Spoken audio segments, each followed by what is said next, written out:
Hey guys, we're here at New York Comic Con with the guys behind The Following, Kevin and Marcos. And I'm going to try to get you to talk about things, and we'll see how it goes. We know the season picks up a year later. What can you say about where Ryan's at when we see him again? Oh, this is easy. Well, when we come back a year later, Ryan is...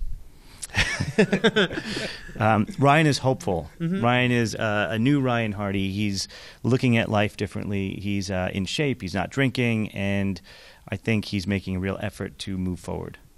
And now here's where I give you the question you will give me. I don't know. We'll see how it goes with the answer. Joe Carroll, how is that? James is here. He's promoting the show. One would think he's not just, doing that for fun. So He's dead. But he's dead. He's dead. This is the year of the zombie. Okay, and okay. he's just walking around as a dead man. But no, actually, I mean, I think it's safe to say Joe Carroll is out there in some form or another, and he will sort of surface in some way or another. And, I won't say who, how, or why, but James Purefoy is returning in some capacity this coming season. The show is called The Following for a reason. Emma is obviously our main representative left currently of The Following. Will she be attempting to sort of rebuild her troops this year, or what does she do next?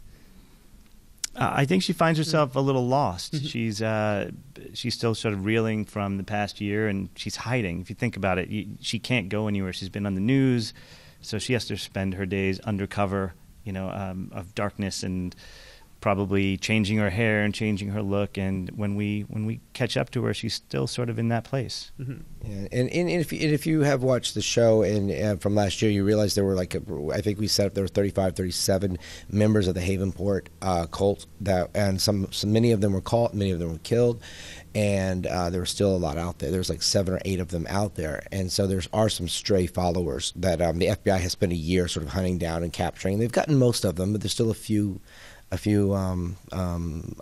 loose ends.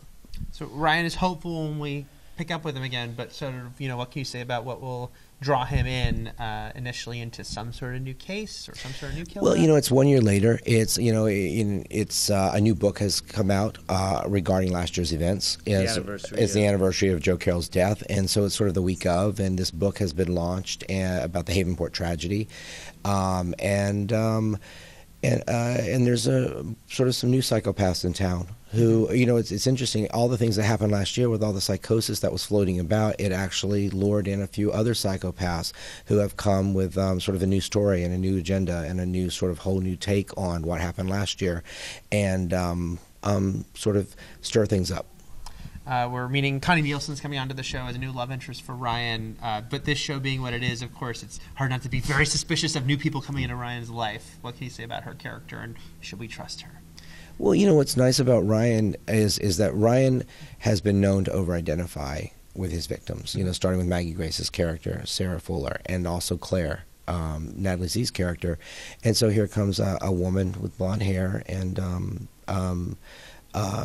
all sort of the sophistication and elegance that Claire had. And it'll be interesting to see if Ryan has it in him to open himself up to care about another person, to have sort of a new love interest this year, or if he's even possible of love after everything that happened. And that's sort of, so she sort of mirrors a lot of his journey with that regard, and also becomes someone that he feels the need to protect, and someone he needs to, truly sort of guard. And so there is sort of that someone to watch over me element this year in the show, and it just sort of makes for a beautiful little love story that sort of intertwines itself through the danger. I remember talking to you guys a year ago, and there were questions of because of the specific story you were telling about what were your vision for how far this story would go. And I remember you saying you had a couple years planned. Where are you with that? As far as what do you see as not the entire series, but what this overall arc is? We've got an overall arc for this. Sort of we have a lot of themes that are running through the resurrection, the rebirth of Ryan Hardy, Joe Carroll, so forth. Their characters are in a totally different place. We have a whole bunch of new characters that we're sort of bringing onto the scene. Some that will be specific to this season, and then some that will carry through to next season, hopefully. And of course, our returning characters, and we'll see who survives this year, and will bleed into next year. So every year there'll be a new book, a new book about Ryan Hardy, and a new sort of event and a new sort of storyline. And so you can consider this a volume of books, and this is volume 2.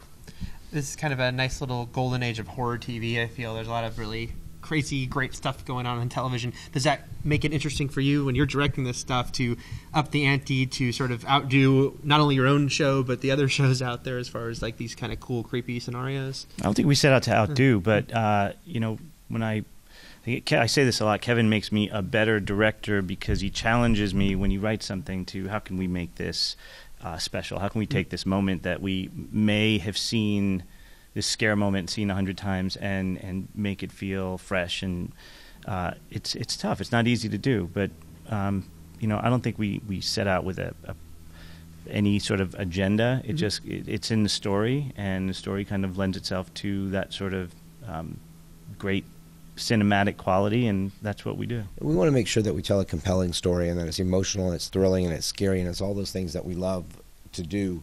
And you want to be successful at it, and it's hard to pull off on TV at such a fast pace. I mean, everyone's working a mile a minute in a 6-act structure, and there's commercial breaks that right when you're trying to build tension, boom, here comes the commercial.